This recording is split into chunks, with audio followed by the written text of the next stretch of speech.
आज राज्य सरकार सहित 4टी शिक्षक संघ आलोचना जाइए ता भितर मिलित प्राथमिक शिक्षक महासंघ एवं आम गीता संघ 2टी संघर आम विवृत्ति दौचु ये आम सचिवालय बर्तमान बाहरी सारी कथा हूँ पाखापाखि 1 घंटा धरी आम विभाग सचिव महोदय एवं डायरेक्टर महोदय उपस्थित आलोचना होता पुंखानुपुख भाव में प्रति पॉइंट उपर आलोचना होता मैडम कही आपण मैंने 5टी पॉइंट प्रत्येक संघ उपस्थापन करूँ तेणु आम मूल जाइलु जे मूल दाबी प्राथमिक शिक्षक मानकर 22 राज्य जमी 42 ग्रेड पे चलती से दाबी को आम प्रथम उपस्थापन करूँ भारत वर्षर विभिन्न राज्य में यही 42 ग्रेड पे चलती ओडिशा दि जाऊ द्वितीय दाबी था जे 6 वर्ष आम पिरियड को काउंट करा जो मैंने 6 वर्ष 8 वर्ष शिक्षक भाव में काम कर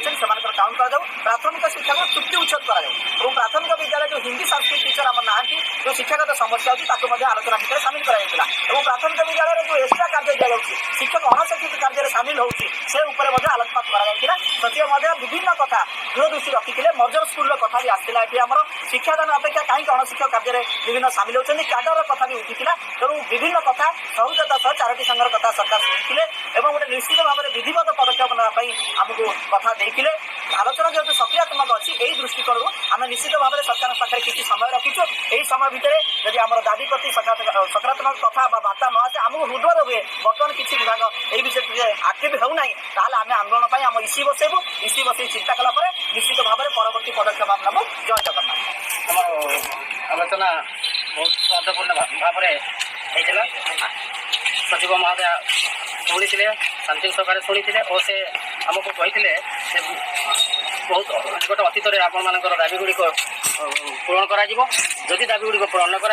आगामी दिन में आम आंदोलनात्मक पंथा ग्रहण करी नववर्ष नुआ आम चिंताधारा नहीं कि आम संगठन आगू बढ़।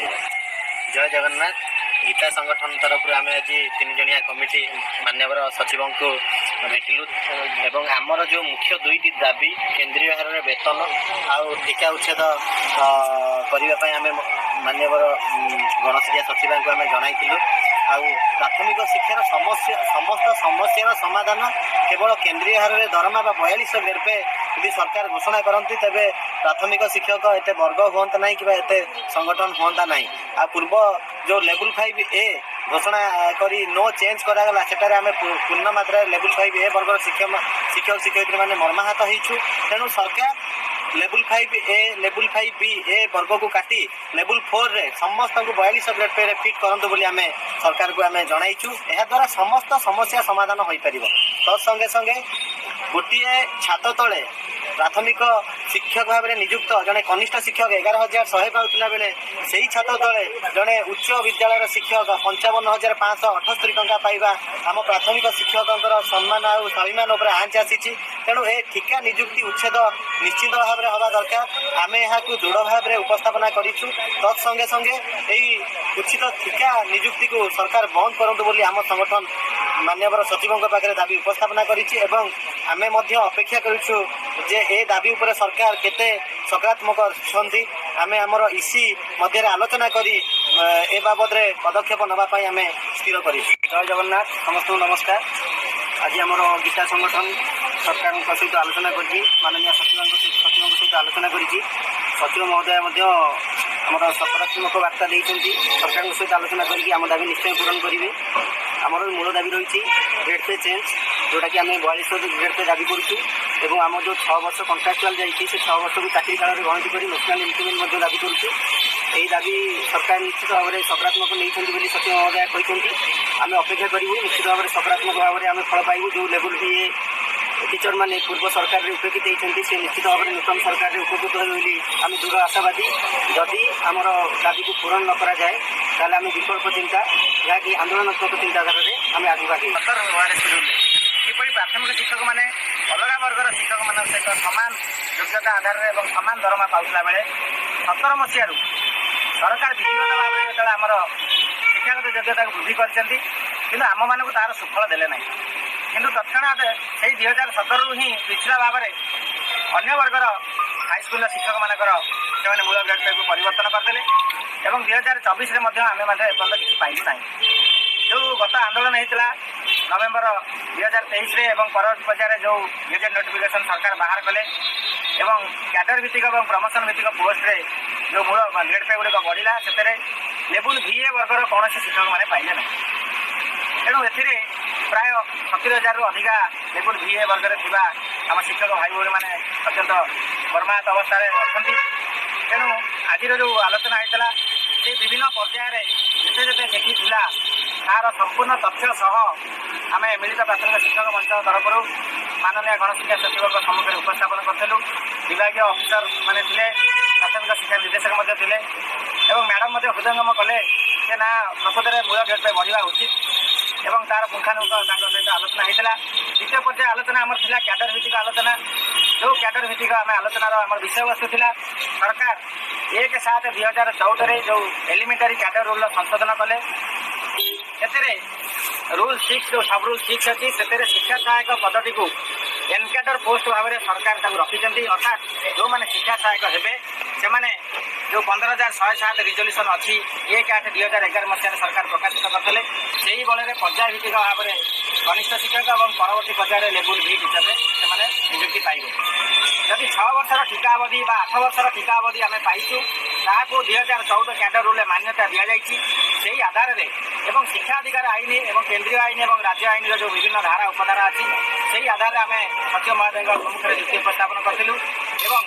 ଶିକ୍ଷା ସହାୟକ ବା ସ୍ୱେଚ୍ଛାସେବୀ ଶିକ୍ଷା ସହାୟକ ଗୁଡ଼ିକ ହେଉଛନ୍ତି ଏନ୍କ୍ୟାଡର ପୋଷ୍ଟ। ତେଣୁ ତୁରନ୍ତ ସରକାର